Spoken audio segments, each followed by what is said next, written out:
அனைவருக்கும் வணக்கம். வாழ்க வளமுடன். நான் உங்கள் பாலசுப்ரமணி. நீங்கள் வெள்ளிக்கிழமையில் பிறந்தவரா அப்படின்னா நீங்கள் என்ன வழிபாடு செஞ்சால் இன்னும் மேன்மைக்கு போகலாம் அப்படின்னு நினைக்கிறீங்களோ அந்த வழிபாடு என்ன அப்படிங்கிறத பற்றி சொல்கிறேன்.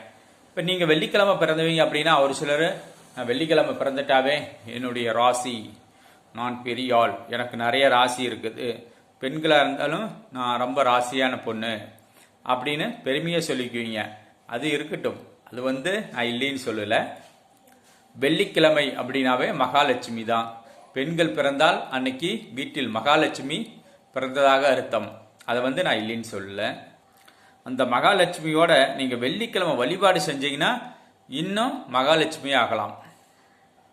நீங்கள் உங்களை மகாலட்சுமி நீங்கள் மட்டும் சொல்ல தேவையில்லை, எல்லாருமே சொல்லுவாங்க. அந்த அளவுக்கு வரலாம்.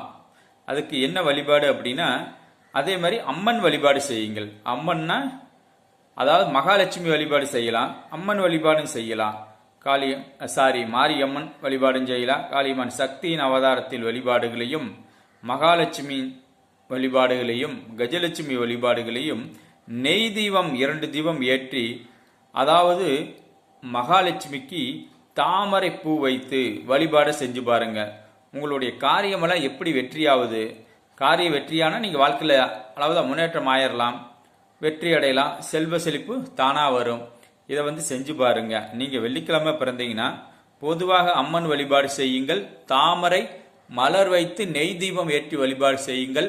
உங்கள் வாழ்க்கையில் முன்னேற்றம் எப்படி வருது, செல்வம் எப்படி வருது, நீங்கள் எப்படி முன்னேறீங்க அப்படிங்கிறது மட்டும் நீங்களே பாருங்கள். நான் சொல்ல தேவையில்லை. இதை செய்து பாருங்கள். வாழ்க்கை வளமாக வாழுங்கள், சிறப்பாக வாழுங்கள். வாழ்க வளமுடன். நன்றி, வணக்கம்.